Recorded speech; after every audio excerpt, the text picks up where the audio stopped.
sei que todos vocês já estão cansados de ver por aí vídeos que deixam a gente revoltado com essa história de doutrinação na escola.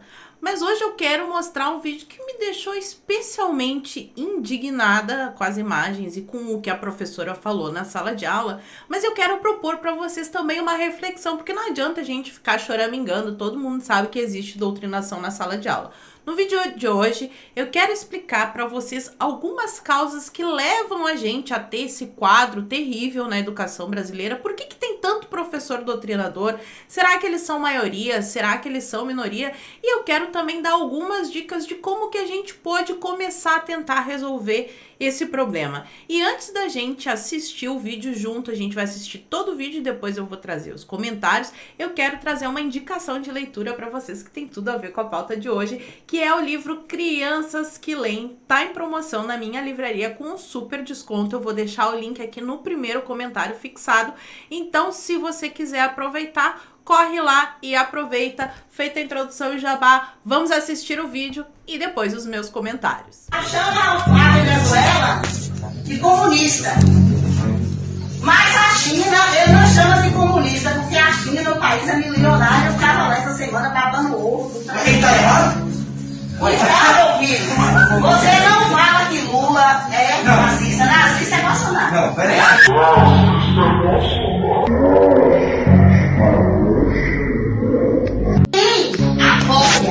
O nazismo, você pode ver que todos os bolsonaristas, eles trazem o símbolo do nazismo muito tatuado no Brasil. Todos os bolsonaristas, apaixonados, que matam negros, que matam gays, eles usam o símbolo do nazismo.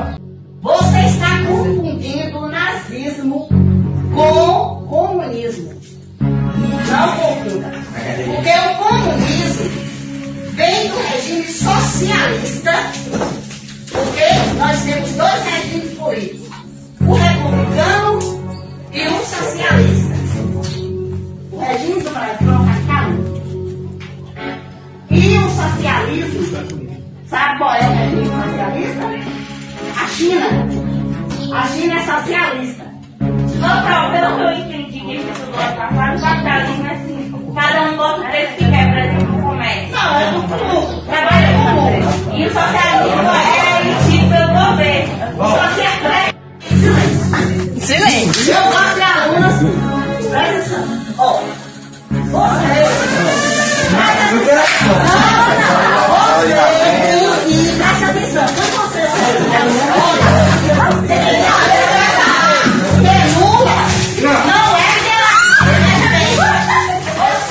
Bom, eu anotei aqui algumas das coisinhas que a professora falou no vídeo. Ela fala, por exemplo, assim, que a China não é comunista porque tem dinheiro, que o Lula não é do bigodinho aquele, né, que a gente não pode ficar falando muito esse nome, e que o Bolsonaro é, que você está confundindo o regime do bigodinho com o comunismo, porque o comunismo vem do regime socialista. E a gente já vê vários conceitos, assim, por que a China é socialista, qual que é a diferença entre socialismo e comunismo. Em nenhum momento ela explicou isso para os alunos, e isso sim é um conteúdo, eu acredito que pelo tamanho ali eram adolescentes, deviam estar por volta do ensino médio. Para ter aquele tipo de discussão, ela teria que primeiro apresentar, o conceito do regime lá do bigodinho é esse, e o comunismo é assim, a diferença é essa e essa, porque aqueles alunos que estão lá, eles não sabem, por exemplo, que o regime do bigodinho era do Partido Nacional Socialista dos Trabalhadores Alemães, o que tem tudo a ver. Então eles não tinham um arcabouço teórico para contradizer aquele bando de baboseira que ela falou. Eu achei engraçado até porque, né, tem que rir para não chorar, a parte que ela fala assim, nós temos dois tipos de regime, temos o regime republicano e o regime comunista, e aqui no Brasil o regime que a gente vive é o capitalismo, então já são três, né? Em nenhum momento ela fala o que é uma república, e como é que então a China, que ela disse que é socialista, é a República Popular Democrática da China. Eles dizem que tem vários países comunistas socialistas aí que dizem que é república, tá errado? Por que tá errado? Então, o papel papel da escola é justamente passar esse conhecimento que eles dizem que é um conhecimento pronto, né? A educação bancária, oh meu Deus, é passar esse tipo de esclarecimento a respeito destes conceitos para que depois os alunos possam fazer esse conflito de hipóteses e fazer uma discussão e ser realmente uma pessoa crítica, mas com base em um conhecimento que o professor passou. Agora, ficar jogando uma discussão cheia de termos complexos assim, é complicado, né? E teve a hora também que a aluna perguntou, ela falou assim, pelo que eu entendi, capitalismo, cada um coloca o preço que quer. E no socialismo, o preço é emitido pelo governo. Em nenhum momento a professora diz, olha, não, o capitalismo é um sistema de livre troca, aconteceu isso, aconteceu aquilo. No socialismo a proposta é outra. Até porque são vários conceitos bem complexos para ter ali numa aula do ensino médio. Para finalizar essa parte do que a professora falou, ela diz assim, que quando vir para a escola, né, quando o aluno for para a escola, ele tem que saber o que falar e ela defende o Lula. Bom, em primeiro lugar, quem tem que saber mesmo o que falar dentro de uma sala de aula é o professor, porque teoricamente quem tem o conhecimento que tem que ser transmitido para os alunos, embora os socioconstrutivistas odeiem isso, é o professor, não o aluno. O aluno está indo lá para aprender. O problema é que quando o professor não ensina nada, acaba sendo essa bagunça toda. Mas vamos entender um pouquinho por que isso acontece na escola. Todo mundo já está acostumado a ouvir eu falar aqui no canal sobre socioconstrutivismo e muito se fala no Brasil sobre a culpa do Paulo Freire, porque a desgraça na educação está acontecendo por causa do Paulo Freire. Eu entendo essa generalização e já usei isso várias vezes porque simplifica o assunto, mas hoje, como a gente está aprofundando, não é o Paulo Freire que inventou o socioconstrutivismo, tá? Aliás, nas faculdades de licenciatura a gente vê muitos outros autores. Tem, por exemplo, o Vygotsky, tem o Piaget, que também são vertentes ali da teoria socioconstrutivista, e principalmente a Emília Ferreiro, que quase ninguém fala e que é a ídola das pedagogas. Ídola foi boa, né? Das pedagogas. Então, essa corrente pedagógica, se é que a gente pode chamar assim, porque não passa de militância, né? Mas enfim, prega aquela luta de classes dentro da sala de aula. O Marx fazia a luta de classes entre os burgueses e os proletários, e dentro da sala de aula a gente tem ali uma briga entre o oprimido e o opressor, no caso o oprimido o aluno e o opressor é o professor. E dentro dessa corrente socioconstrutivista, eles ficam muito assim contra o que eles chamam de educação bancária, que é aquele modelo de aula que o professor chega na sala e vai falar sobre o socialismo e explica, o socialismo é uma corrente de pensamento que acredita que o Estado deve controlar as coisas e que o coletivo está sempre acima do individual, e aí o professor vai discorrer sobre aquele assunto e vai ensinar este conteúdo para os alunos, a educação conteudista. Então, dentro do modelo socioconstrutivista, eles são contra esse negócio da educação bancária, porque eles acreditam que o conhecimento tem que ser construído, que é justamente o que essa professora estava fazendo na sala de aula. Ela jogou um assunto e daí cada um dava um pitaco, dava uma opinião diferente lá, e ela vinha com a opinião dela. Agora conta pra mim, o que vocês acham que é mais fácil de fazer? Chegar lá na sala de aula e fazer aquela conversa de boteco que a gente viu, ou preparar uma aula, estudar e dominar um conteúdo, passar para os alunos, pensar na didática, no método, nos exercícios, no dever de casa que ele vai levar, como que tu vai cobrar esse tipo de conhecimento na prova? Claro que dá muito mais trabalho o que eles chamam de conteudismo, que nada mais é do que a função da escola. Os alunos vão para a escola justamente para ter este contato com conhecimentos que no dia a dia eles não têm. Porque se fosse, né, só para falar ali sobre o conhecimento do dia a dia, eles não precisariam ir para a escola, que é como Paulo Freire tem num dos seus livros, agora eu não lembro se é a Pedagogia da Autonomia ou do Oprimido, que ele fala que ninguém educa ninguém, ninguém educa a si mesmo, os homens se educam entre si mediatizados pelo mundo, e essa é uma frase que eu uso muito nas minhas palestras, porque se a gente for pensar no que diz essa frase, então não precisa nem ter professor na sala de aula. Se ninguém educa ninguém, ninguém educa a si mesmo, e as pessoas educam a si, né, mediatizadas pelo mundo, deixa todo mundo lá no pátio do recreio, o que infelizmente muitas vezes acontece, porque tem muita falta de professor na educação pública. Na educação particular não acontece falta de professor, o que talvez possa ser um pouquinho pior, porque daí são mais horas de doutrinação. Outro problema bem grave que a gente tem aqui no sistema de ensino no Brasil é a indisciplina na sala de aula. Bom, se o conhecimento não é valorizado, né, por que vai ter valorização da figura do professor? Então isso acaba gerando aquela bagunça. Vocês sabiam que o Brasil é o país onde os professores mais perdem tempo de aula com bagunça? Isso é um dado extremamente preocupante. E já aconteceram várias situações comigo quando eu estava em sala de aula, e quem é professor e está assistindo esse vídeo aqui agora vai se identificar, que foi o seguinte: o aluno chega na sala de aula, bagunça, chuta a cadeira, bate nos colegas, ou tomou cachaça, acontece de ter aluno bêbado, ou até consumindo certos tipos de substância que não posso nomear aqui na internet. Aí o professor vai lá e diz: ó, fulano, tá, sai da sala. Quando o professor consegue pedir pro aluno sair da sala, e ele sai, porque às vezes o aluno simplesmente diz que não vai sair, aí o que tu vai fazer, né? Então, aconteceu comigo um desses episódios, eu mandei a aluna para a direção.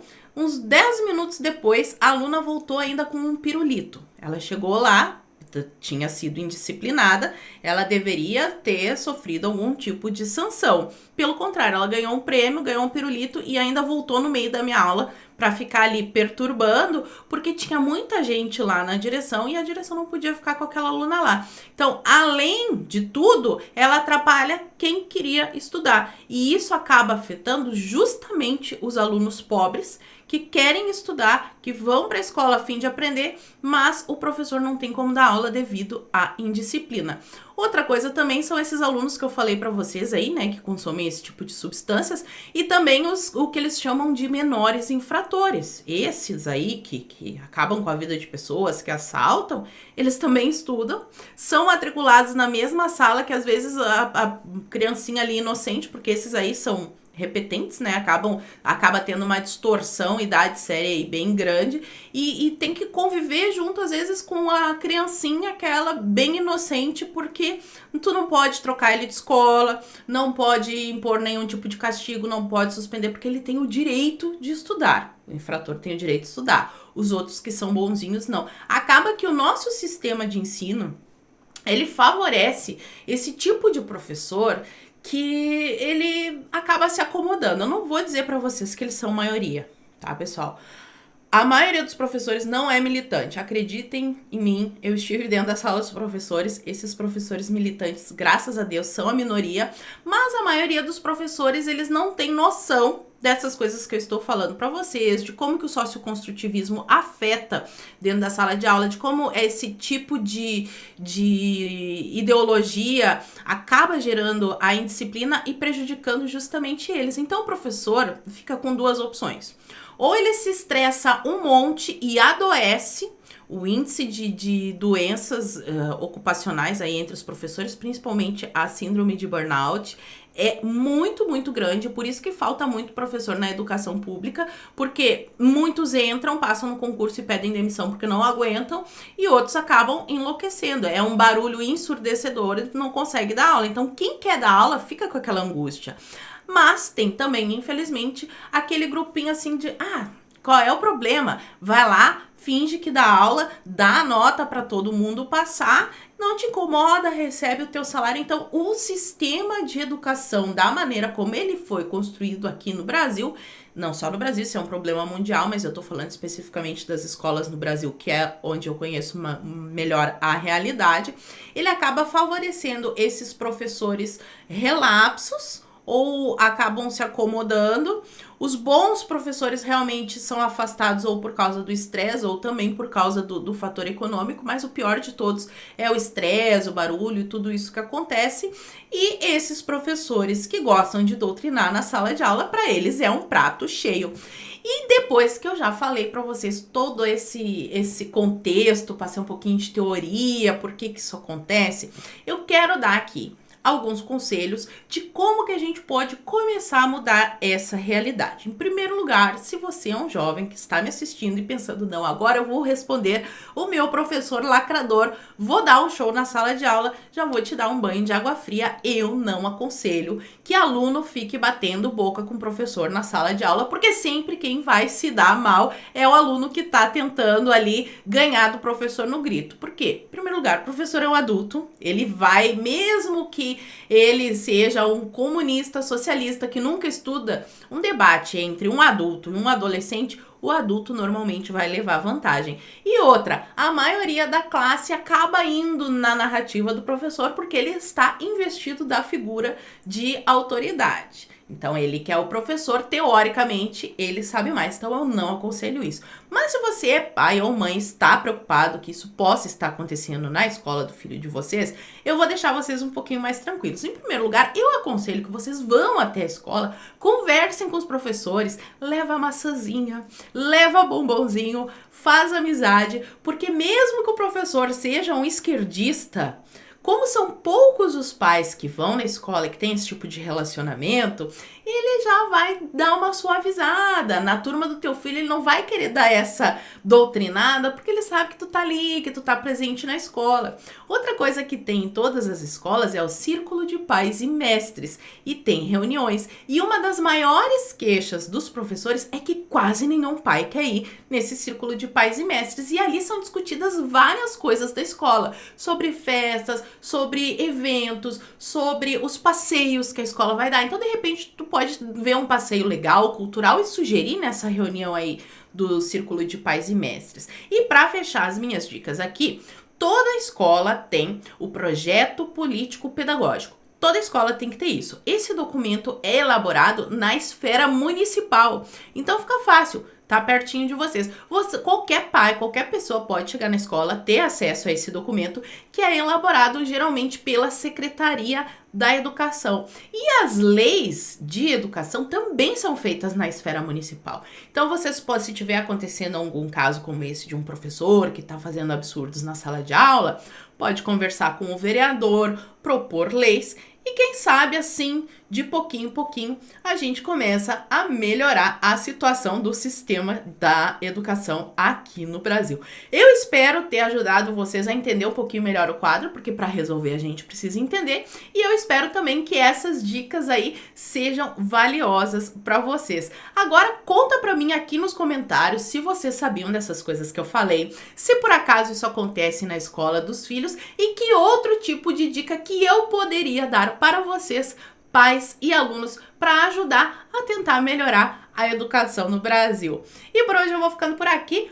Muito obrigada por terem assistido ao vídeo até o fim. Fiquem todos com Deus. Um beijo e até a próxima. Fui!